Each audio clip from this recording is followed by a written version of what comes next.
Querida audiencia, vamos a introducirnos en un tema apasionante y bastante difícil. Yo creo que sería de los temas más complejos de manejar desde una mirada amplia, tranquila, y es la espiritualidad. Y te preguntaría, ¿qué es para ti la espiritualidad? Pues la espiritualidad, sacando una definición que más o menos encierre algo, digamos, eh, holístico, integral, es la necesidad de trascendencia que tiene todo ser humano para conseguir libertad o salvación del alma. Es lo que rezan muchos de los diferentes pensadores de las diferentes culturas y de las diferentes filosofías o religiones.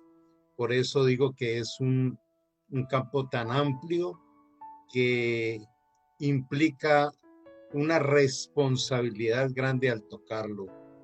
Y esto pues nos tocaría mirarlo desde la cosmovisión que tiene cada uno. Y esto implica lo más importante en nuestra vida porque serían dos condicionantes. El primero de ellos es la calidad de vida que yo voy a tener. Mi calidad de vida depende de la cosmovisión consciente o inconsciente que yo le dé a la vida. Y lo segundo es la gran pregunta, ¿dónde voy a pasar mi eternidad? El hecho de que muchos crean que la vida termina allí en la muerte y no viene nada más, o crean, por ejemplo, en la reencarnación u otra serie de cosas, no necesariamente quiere decir que eso sea cierto, que eso sea real. Y al tocar este tema, entonces entraríamos en un concepto que hay que clarificarlo muy bien. ¿La espiritualidad es relativa o es absoluta? Porque habrá tantas espiritualidades como cerebros humanos existan sobre la Tierra. Cada cerebro es diferente, tiene redes neuronales muy diferentes, tiene procesos de construcción de nuevas redes y de reproducción de neuronas que son únicos de cada cerebro. ¿Será que la espiritualidad es así? Una concepción de cada persona, de cada individuo, cómo lo interprete, cómo lo maneje. Pues esto realmente sería demasiado simplista, llevaría a un reduccionismo del hombre. De manera que cuando nosotros observamos el comportamiento del ser humano a través de la historia, a través de las diferentes culturas, comunidades, siempre ha habido una profunda necesidad de trascender. Lo digo como médico y bajo el más profundo respeto, pero en alguna oportunidad pude interactuar con dos personas quienes planteaban abiertamente su ateísmo. Quiere decir una vida sin Dios, no necesito ningún Dios, yo soy el dueño de mi vida. Uno de ellos me llegó a un servicio de urgencias con un infarto severo, con una insuficiencia renal, y este hombre gritaba en su desespero, en sus últimos momentos, le gritaba a Dios que le ayudara. Y era un radical ateo. Cuando llega ese momento, eh, es, son esos instantes en que nos confrontamos con una verdadera realidad.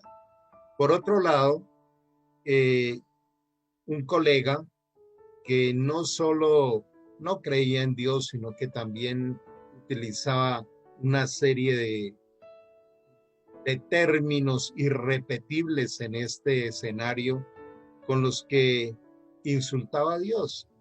Yo tenía una buena relación con él y yo le decía, si lo insultas es porque crees, yo no voy a insultar lo que no creo. Pasaron los años y en una oportunidad, hacía mucho no nos veíamos, lo encontré en silla de ruedas. Y me decía, Carlos, ¿sabes? Descubrí que Dios sí existe. De manera que, eh, ¿qué nos, qué nos lleva a tener que definir uno de los dos aspectos? O creo o no creo. ¿Y desde dónde empezar a caminar? Pues lo primero que yo quisiera invitarles, y que esto puede ser demasiado transformador en tu vida como fue en la mía, que debe pasar de ser un simple pensamiento, una simple interpretación, una simple idea, a una comprobación, a poder experimentar y comprobar qué es la espiritualidad. Y la espiritualidad pues no se trata de religión ni de misticismo, ni de experiencias esotéricas, sensoriales, místicas, no. Se trata de entrar en un campo muy serio y muy comprobable, que es la originalidad o el diseño inteligente, del cual hay una evidencia y de lo cual les he hablado muchísimas veces. Cuando observamos el universo, el micro y el macrocosmos, hay una evidencia enorme de una inteligencia sobrenatural. Y por eso nosotros debemos empezar a meditar sobre esa evidencia que hay allí. Y entonces eso nos lleva a mirar de una forma responsable algunos aspectos. El primero de ellos es origen, identidad y propósito. ¿De dónde vengo? ¿Quién soy? ¿Y para qué estoy aquí en la tierra? Esto tiene que ver con trascendencia espiritual. Como lo mencionaba ahora, todas las culturas, tribus, en la historia de la humanidad buscaron trascender. Algunos con danzas al sol, a la luna, otros con tambores, otros con otro tipo de rituales, con una cantidad de dioses con minúscula, creados por la tradición o la imaginación humana. Pero la evidencia de un diseño es impresionante. Podría hablarles tantas cosas, aún el diseño del mismo cerebro, eso no salió de la nada. Entonces, si yo empiezo a mirar de una manera abierta, de una manera responsable, cuál pudo ser el origen, quién soy y cuál es mi sentido de vida, mi propósito de vida, esto definitivamente nos va a reorientar sobre aquello que podría ser el motor de una vida espectacular. E inevitablemente entramos entonces al campo de evolucionismo versus creacionismo.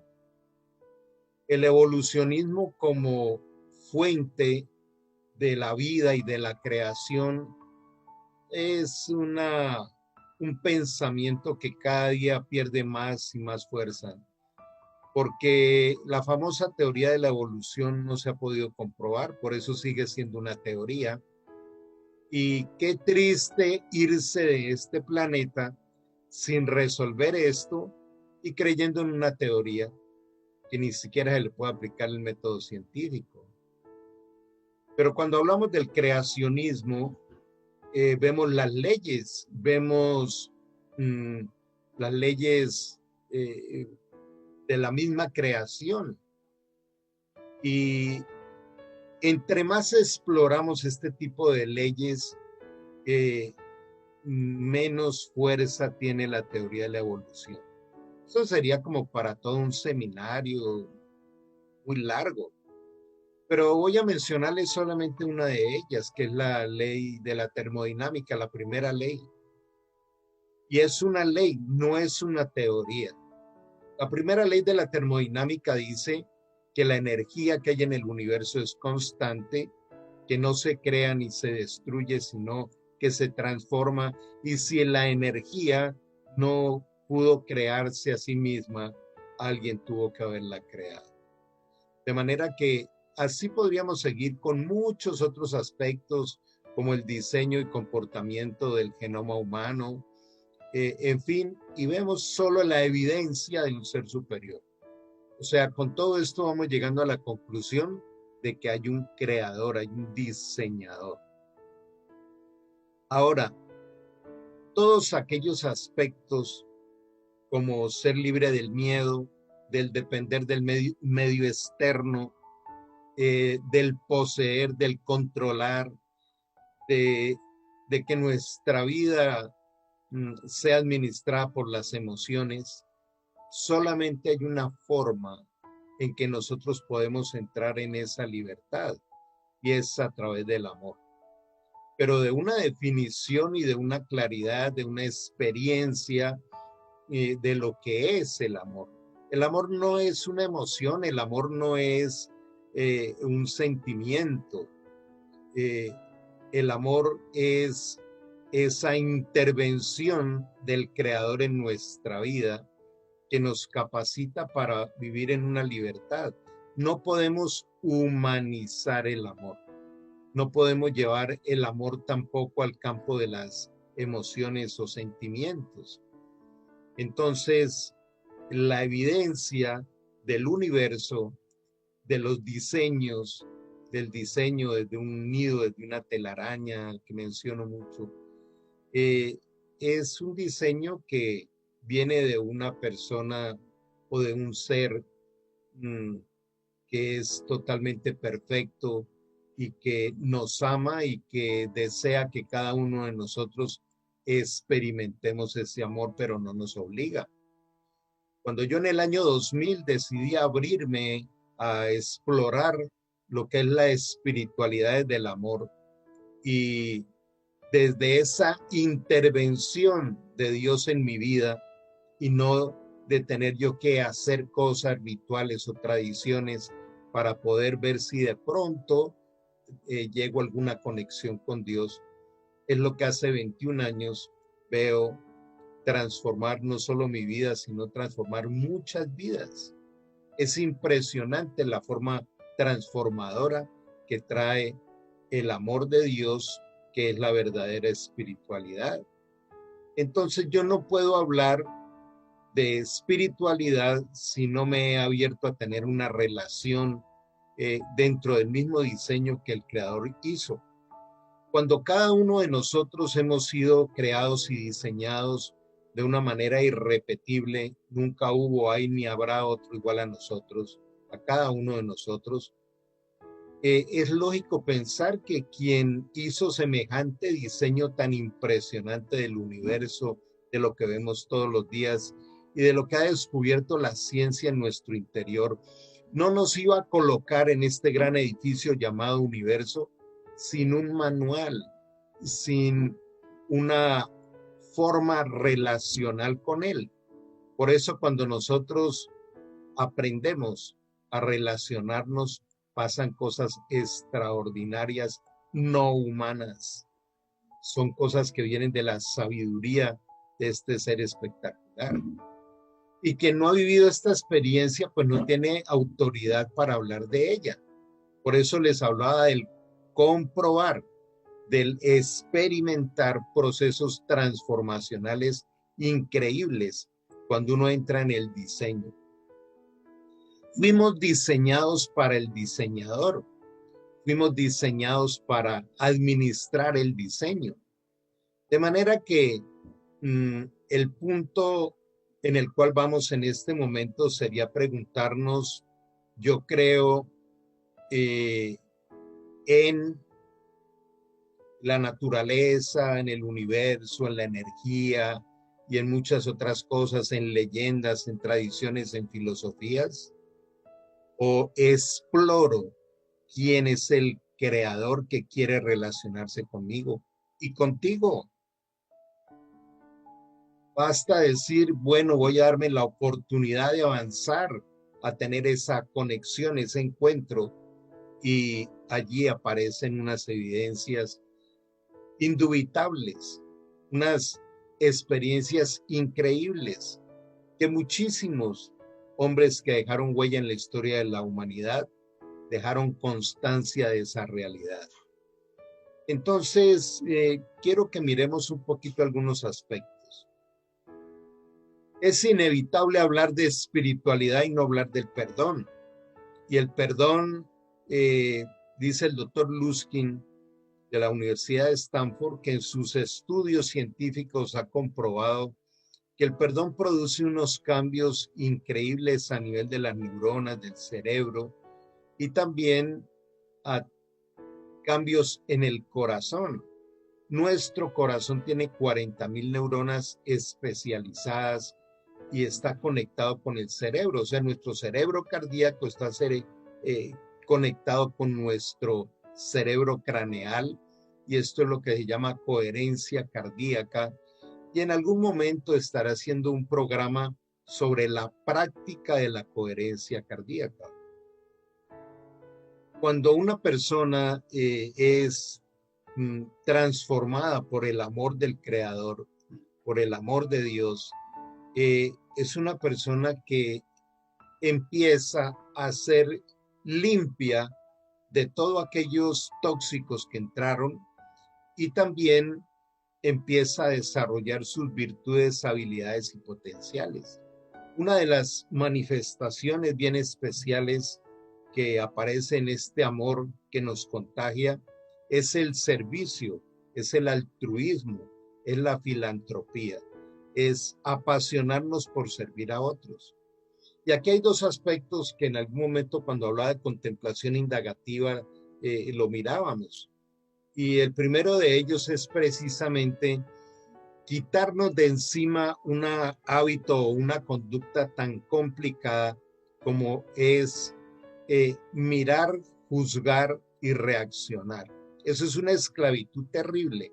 Y yo les motivo a que hagamos el ejercicio.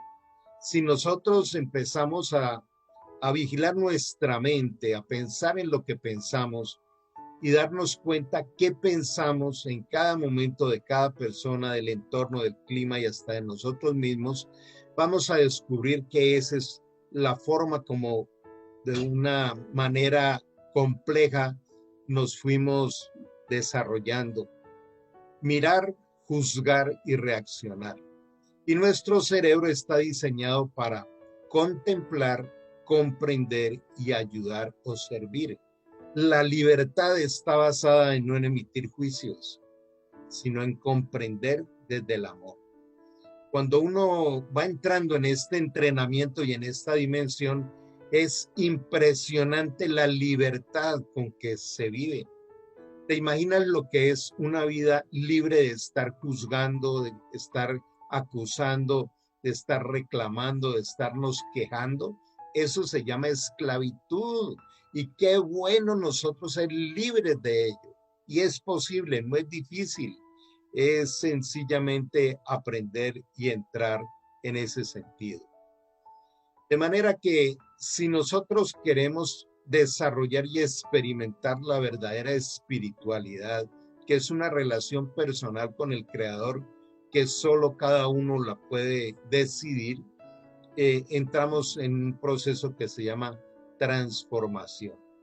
Trans es traspasar, trasladarnos, transportarnos, trascender de lo que somos, de lo que hemos aprendido que somos. Y a través de esta acción generar unos cambios profundos en nuestro interior. Preguntémonos en qué utilizamos la fe. ¿Conocemos la fe? ¿Sabemos cómo opera? ¿Qué tanta tenemos? ¿De dónde viene? Pues creo que este sería motivo de otra masterclass. Pero la conclusión de todo lo que hemos hablado hoy es que hay una evidencia comprobable y donde aún sí se le puede aplicar el método científico. No porque Dios necesite que alguien pruebe que existe, sino nosotros necesitamos para poder entrar en esto. Constantemente estamos explorando las cosas. De manera que el respeto es lo que más fluye de nuestro interior por cada ser humano y obviamente por ese ser maravilloso que nos creó. Al hacer este viaje, nosotros terminamos comprendiendo que no es evolución, sino que es un desarrollo original adaptativo, lo que ha ocurrido en la humanidad. Que tenemos una originalidad que se disfruta mucho y también vivir desde el respeto. Y aquí aterrizamos en una palabra que se llama inspiración. ¿Qué hacemos desde el espíritu? In es dentro, espíritu es espíritu. Y no tiene que ver con el alma. El ser humano tiene un espíritu con 3 áreas, un alma con otras 3 y un cuerpo físico. El espíritu necesita ser activado. Y para esa activación se requiere conocer algo que se llama el nuevo nacimiento. Y el nuevo nacimiento está basado en un pacto que hacemos nosotros con Dios, de decirle: yo acepto ser tu hijo o tu hija, quiero que me des vida espiritual, y entender dentro del diseño que Dios ha hecho, qué quiere decir el legado de Jesús en un campo no religioso y en un campo 100% comprobable y 100% experimentable. Terminaría este tiempo haciéndoles una pregunta: ¿qué nos impide experimentar la obra de Jesús en nuestra vida? ¿Y qué nos impide establecer un proceso relacional increíblemente disfrutable e increíblemente transformador en esa relación con aquel que nos diseñó y nos creó? Bueno, les dejo un saludo. Mi nombre es Carlos Ávila, soy un médico especializado en neurociencias aplicadas al comportamiento. Les invito a que nos sigan en nuestras redes sociales, en el canal de YouTube como Ser Sin Límites, NAC, que quiere decir neurociencias aplicadas al comportamiento. Hasta el próximo programa.